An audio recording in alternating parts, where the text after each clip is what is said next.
No, നമുക്ക് ഈ business വേണ്ട. എന്താ കാര്യം? Narcotics is a dirty business. സ്വർണമോ മറ്റുള്ള സാധനങ്ങൾ പോലെയല്ല മയക്കുമരുന്ന്. It's a killer drug. ആളെ കൊല്ലി. ലക്ഷക്കണക്കിന് ആളുകളുടെ ക്ഷാമം ഏൽക്കേണ്ടി വരും. എന്ത് ലാഭം കിട്ടിയാലും നമ്മൾ ഈ ബിസിനസ് ചെയ്യില്ല. കള്ളക്കടത്തുകാരനും കരിഞ്ചന്തക്കാരനും സമൂഹത്തോട് എന്ത് ബാധ്യതയാണുള്ളത്? എങ്ങനെയെങ്കിലും 10 കാശുണ്ടാക്കാൻ നേരത്താ അവന്റെ ഒരു ആദർശം. എങ്ങനെയെങ്കിലും കാശുണ്ടാക്കിയാൽ മതിയെങ്കിൽ നമുക്കൊരു കാര്യം ചെയ്യാം. മാമാ പണി ചെയ്യാം. ശരിയാ, ഡീസന്റ് കാര്യം. ഒരാൾ ഒരു പ്രപ്പോസലും കൊണ്ടുവന്നു, നിന്നോട് അഭിപ്രായം ചോദിച്ചു. നിനക്കിഷ്ടമില്ലാത്ത എനിക്കും വേണ്ട. എനിക്കല്ല, നമുക്ക് വേണ്ട.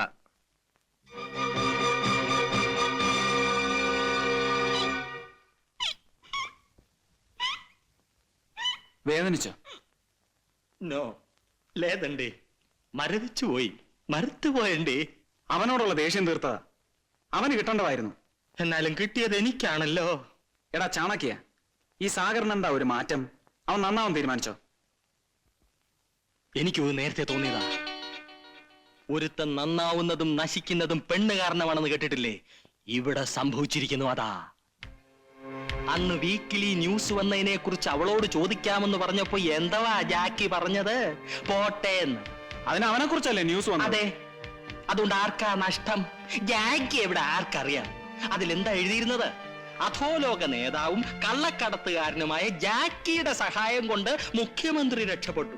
അപ്പൊ നാണക്കേട് ആർക്കാ? അച്ഛന്. നീ നൈന. പിന്നെന്തിനാ അവൻ എതിർക്കുന്നു? പോട്ടെ എന്ന് പറയാമല്ലോ.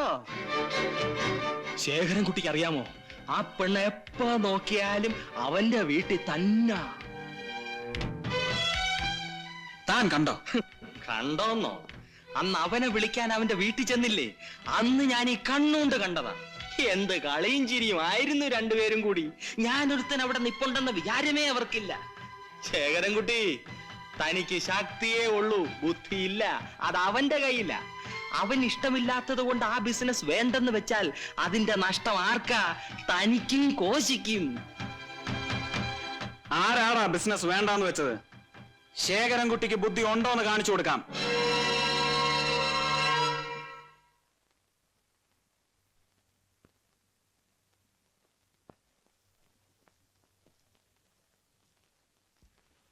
ലോറൻസ്, ഒരു ഗ്ലാസ് എടുക്ക. താനെന്താ വല്ലാതിരിക്കുന്നത്? എന്തു പറ്റി? ചാകര വന്നോ? കസ്റ്റംസുകാര് വല്ല കുഴപ്പമുണ്ടാക്കിയോ? പിന്നെ എന്താന്ന് വെച്ചാ പറയൂ. ശേഖരൻകുട്ടി ചതിച്ചു. ശേഖരൻകുട്ടിയും ആ കിഴക്കൻ ക്രിസ്ത്യാനിയും ചേർന്ന് പങ്കുവച്ചോടം തുടങ്ങി. തനിക്കും തുടങ്ങിയോ ആ ചാണക്യന്റെ അസുഖം? പരദൂഷണം പറച്ചിൽ. ഞാൻ ആരോട് ആരെ പറ്റിയാ പറയുന്നത് എനിക്ക് നല്ലോണം അറിയാം. പരിപൂർണ ബോധ്യമില്ല, ഞാൻ ഒന്നും പറയില്ല. എവിടെ അവരുടെ സ്ഥലം? നമ്മുടെ പഴയ സ്ഥലം തന്നെ, റോക്ക്ഫോർട്ട് ഗാർഡൻസ്.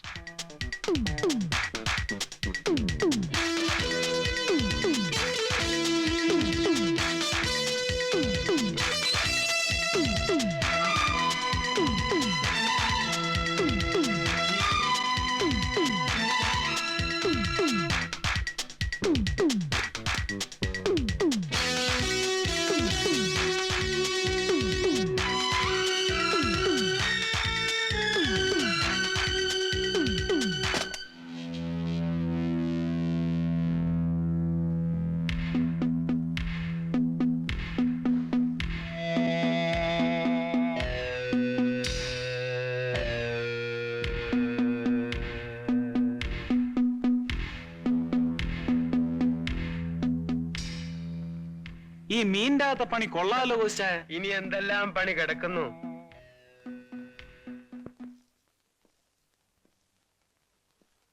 കോശായ, നമ്മൾ ദുബായിക്ക് പോകുന്ന പിള്ളേരുടെ കയ്യിൽ ഇത് കൊടുത്തയക്കുമ്പോൾ അവർക്ക് വല്ല സംശയവും തോന്നിയാലോ? ഏയ്, നമ്മൾ റിക്രൂട്ട് ചെയ്ത് അയക്കുന്ന പിള്ളേരല്ലേ, കമാന്നൊരു അക്ഷരം മിണ്ടില്ല, പറയുന്നത് പോലെ ചെയ്തോളൂ. ഇനി കസ്റ്റംസുകാർക്ക് വല്ലതും? നോർമൽ കേസിൽ ഇതൊന്നും അവർ ചെക്ക് ചെയ്യാൻ പോകുന്നില്ല. ഇനി അഥവാ ചെക്ക് ചെയ്താൽ തന്നെ ശേഖരൻകുട്ടിയല്ലേ കൂടെ ഉള്ളത്. അത് ശരി.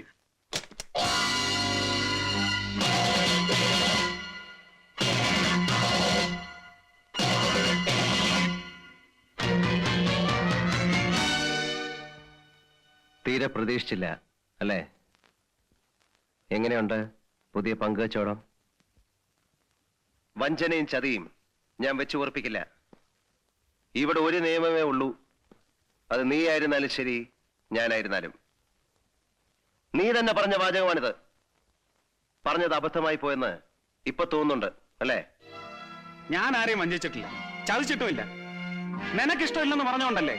കഴിഞ്ഞ ദിവസം നമ്മൾ ഇതിനെക്കുറിച്ച് സംസാരിച്ചപ്പോ നീ എന്താ പറഞ്ഞത്?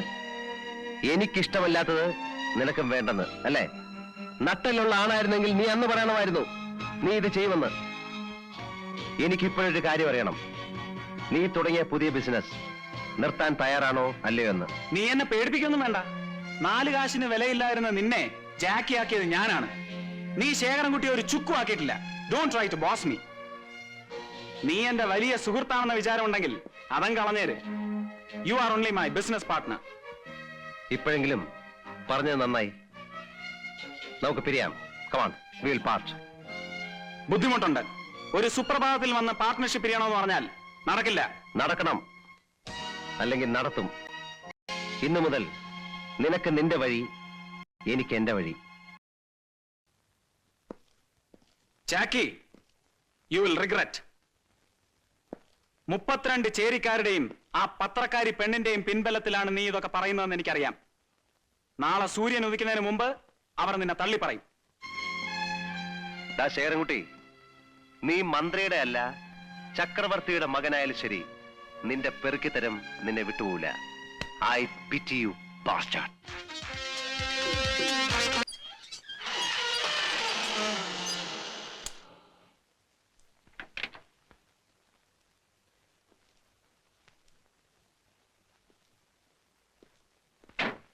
സാഗറിന് ഞാൻ ഈ എഴുത്തെഴുതുന്നത് പേടിച്ചു വിറച്ചുകൊണ്ടാണ്. ഇവിടെയുള്ളവർ ഓരോന്ന് പറയുന്നു. സാഗറും ശേഖരൻകുട്ടിയും തെറ്റിയെന്നും ഭയങ്കര വഴക്കാണെന്നും അയാൾ സാഗറിനെ ഉപദ്രവിക്കുന്നും മറ്റും. സാഗറിനെ അയാൾ... എനിക്കിവിടെ ഒരു മനസമാധാനവും ഇല്ല. രാത്രി ഉറങ്ങാനേ കഴിയുന്നില്ല. എനിക്ക് സാഗറിനെ ഒന്ന് കാണണമെന്ന് തോന്നി. അതുകൊണ്ടാ എഴുത്തു കൊടുത്തയച്ചത്. കണ്ടില്ലേ, ഇപ്പൊ മനസമാധാനമില്ലേ? ആദ്യമായിട്ടാ എന്റെ കാമുകി എനിക്കൊരു കത്തെഴുതുന്നത്. പക്ഷേ ഉള്ളടക്കം മോശമായി പോയി. അല്ല, ഇങ്ങനെയാണോ ഒരു കാമുകി കത്തെഴുതുന്നത് എന്ന് ചോദിച്ചു പോയതാ. ജ്യോതി, നീ എന്തിനാ അവരും പറയുന്നത് കേട്ട് വിഷമിക്കുന്നത്? നീ വിചാരിക്കുന്ന തരത്തിലൊന്നും സംഭവിച്ചിട്ടില്ല, ഒന്നും സംഭവിക്കാനും പോകുന്നില്ല. ഞാനും ശേഖരൻകുട്ടിയും തമ്മിൽ തെറ്റിയിട്ടൊന്നുമില്ല. ഞങ്ങൾ തമ്മിൽ ചെറിയൊരു അഭിപ്രായ വ്യത്യാസം, പങ്കുവെച്ചോടെ നിർത്തി. പിന്നെ എനിക്ക് ഈ തൊഴിൽ തുടർന്നു കൊണ്ടുപോകാൻ യാതൊരു താല്പര്യവുമില്ല. ജ്യോതിയെ ഞാൻ വിവാഹം ചെയ്യുമ്പോൾ എനിക്ക് ഈ തൊഴിലുമായി യാതൊരു ബന്ധവും ഉണ്ടാവരുത്. അതുകൂടി കണ്ടുകൊണ്ടാണ് ഞാൻ ശേഖരൻകുട്ടിയുമായി പിരിഞ്ഞത്. എന്താ, സമാധാനമായില്ലേ? ദൈവമേ, ഏതായാലും ഇപ്രാവശ്യം ഞാൻ രക്ഷപ്പെട്ടു. ആദ്യമായി എന്റെ കാമുകിയുടെ മുഖത്ത് വിരഹവേദനയില്ല, കണ്ണുനീരില്ല, കരച്ചിലില്ല. ഞാൻ വരട്ടെ.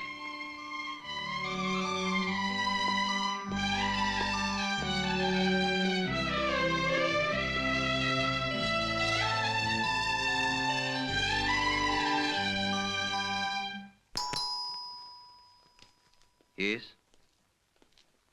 Come in. ഇരിക്കൂ. ഞാൻ ജോർജിനോട് ഇവിടെ വരാൻ പറഞ്ഞത്, ജോർജ് വീട്ടിൽ വന്നാൽ ആരെങ്കിലും വാച്ച് ചെയ്യും. I want to avoid it. George ഈ നമ്പറുകൾ എനിക്ക് ടാപ്പ് ചെയ്ത് തരണം.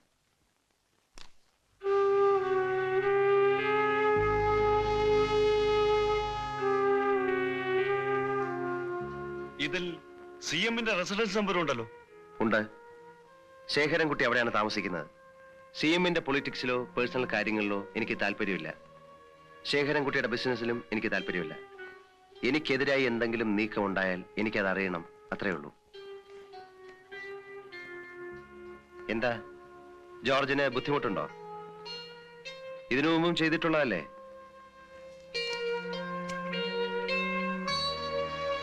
ജോർജ്,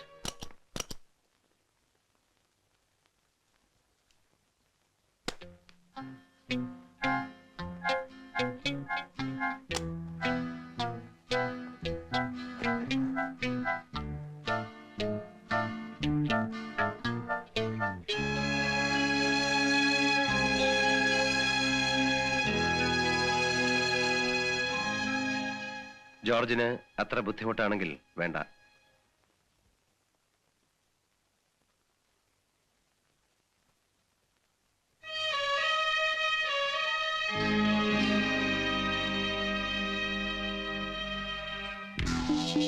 സുഭാഷ്, ദുബായ് എയർപോർട്ടിൽ തന്നെ തിരക്കി ഒരാൾ വരും. അയാൾ തോട്ടത്തിൽ നിന്നാണോ എന്ന് ചോദിക്കും. അതെ എന്ന് പറയണം. ഈ ഡോളറിന്റെ പകുതി അയാൾ തരും. ശരിയാണോ എന്ന് ഒത്തു നോക്കണം. ശരിയാണെങ്കിൽ ഈ പെട്ടി അയാളെ ഏൽപ്പിക്കണം. ശരി. അഥവാ എന്തെങ്കിലും കാരണവശാൽ കസ്റ്റംസുകാർ പിടിച്ചാൽ എന്താണ് പറയേണ്ടതെന്ന് അറിയാമല്ലോ. അറിയാം. ജാക്കി നന്നായിട്ടാണെന്ന് പറയണം. എക്സാക്ട്ലി. എത്ര നിർബന്ധിച്ചാലും വേറെ ഒന്നും പറയരുത്. നിന്റെ ടിക്കറ്റും പേപ്പേഴ്സും ഹോട്ടൽ റിസപ്ഷനിലുണ്ട്. പൊയ്ക്കോളൂ.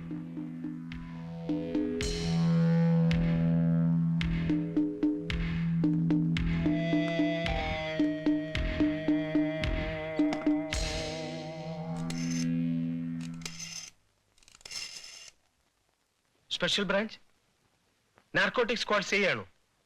സാർ, ഒരു ഇൻഫർമേഷൻ ഉണ്ട്. നാളത്തെ ദുബായ് ഫ്ലൈറ്റിൽ പോകുന്ന സുഭാഷ് എന്ന ചെറുപ്പക്കാരന്റെ കൈവശമുള്ള ഡിപ്ലോമാറ്റ് പെട്ടിയിൽ ഹാഷിഷ് കടത്തുന്നുണ്ട്. അതെ, ചെറുപ്പക്കാരൻ, ഇരുനിറം.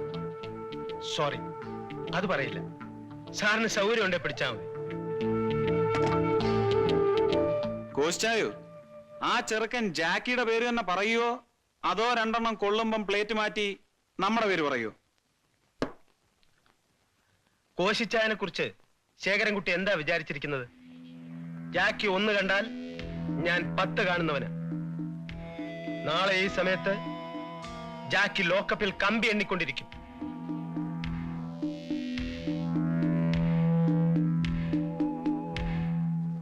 ഈ അച്ചായ നമുക്കിട്ട് പണിയുമോ? 7 సంవత్సరాలు കാരാഗ്രഹം പറ്റണ്ടി. മനസ്സിലായില്ലേ? 7 വർഷം ജയിലിൽ തള്ളും. പോടു, ഞാൻ പറയാനുള്ള പറഞ്ഞു. నేను చెప్పినది చెప్పినట్టే. 2 കാളുണ്ടായിരുന്നു. വിളിച്ചത് 2 ഒരാൾ തന്നെ. ഒന്ന് ഹോട്ടൽ ബ്രോഡ്വേയിലേക്ക്, 41 മിസ്റ്റർ സുഭാഷ്. രണ്ടാമത്തെ കോൾ നർക്കോട്ടിക് സ്ക്വാഡ് സ്പെഷ്യൽ ബ്രാഞ്ചിലേക്ക്. അറ്റൻഡ് ചെയ്ത് CI. എന്തായിരുന്നു സംസാരിച്ചത്? നാളത്തെ ദുബായ് ഫ്ലൈറ്റിൽ പോകുന്ന സുഭാഷ് എന്ന ചെറുപ്പക്കാരന്റെ ഡിപ്ലോമാറ്റ് പെട്ടിയിൽ ഹാഷിഷ് കടത്തുന്നുണ്ട്.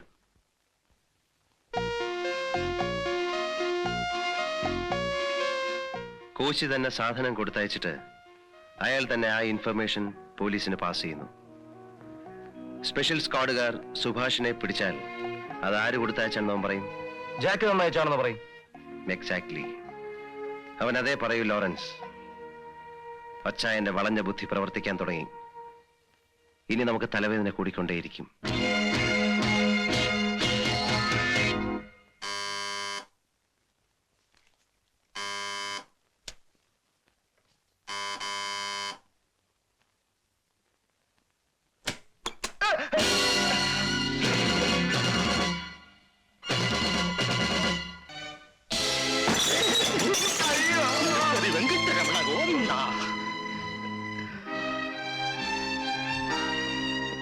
നായിന്റെ മോനെ, ലോകത്തിലെ ഏറ്റവും വൃത്തികെട്ട ക്രിമിനൽ പോലും ഇത്രയും തരംതാഴ്ന്ന പ്രവൃത്തി ചെയ്യില്ല. സ്വന്തം കൂട്ടത്തിൽ ഒരുത്തനെ ആവശ്യത്തിന് ഉപയോഗിച്ച ശേഷം ഒറ്റിക്കൊടുക്ക. അത് ഒരു 3ാം കട പ്രതികാരത്തിന് വേണ്ടി. നീ ആണാണെങ്കിൽ നേരിട്ട് വാ. ഇതുപോലെയുള്ള പാവങ്ങളെ ഒന്നും വെറുതെ കൊടുക്കരുത്.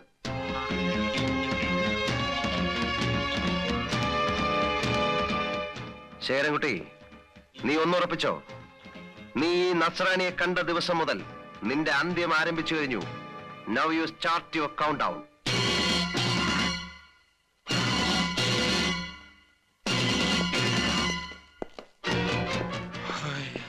കോശിച്ചായോ, ഞാൻ ചോദിച്ചല്ലേ ഇത് വേണോന്ന്. ഇപ്പൊ എന്തായി? 5-8 കൊല്ലം അവൻ എന്റെ മേളിലായിരുന്നു. അവന്റെ ബുദ്ധി എനിക്കറിയാം. നമ്മൾ ഇവിടെ ആലോചിക്കുമ്പോൾ അവൻ അത് അവിടെ പ്രവർത്തിച്ചിരിക്കും. അതാ ജാക്കി. 200 ഇരട്ടി ലാഭം കിട്ടുമല്ലോ എന്ന് ഓർത്താ അവനെ ഞാൻ പിണക്കിയത്. എക്സാക്ട്ലി. നീരും ഒക്കെ ഇനി അവന്റെ കാര്യം ഞാൻ നോക്കിക്കോളാം. ശേഖരൻകുട്ടി, ഞാൻ അന്നേ പറഞ്ഞതാ ഈ അച്ചായനുമായി ഐക്യമുന്നണി വേണ്ട, നഷ്ടമേ ഉണ്ടാവൂന്നും കയ്യിലുള്ളതും കൂടി പോവൂന്ന്. മനക്ക് നഷ്ടവുച്ചുന്തി തെളിസ. നിന്റെ തെളിസ. ഞാൻ പറഞ്ഞതിന് എന്നെ അടിക്കണ്ട. അച്ചായനോടുള്ള ദേഷ്യം തീർക്കണമെങ്കിൽ എന്നെ അടിച്ചു. ഉം?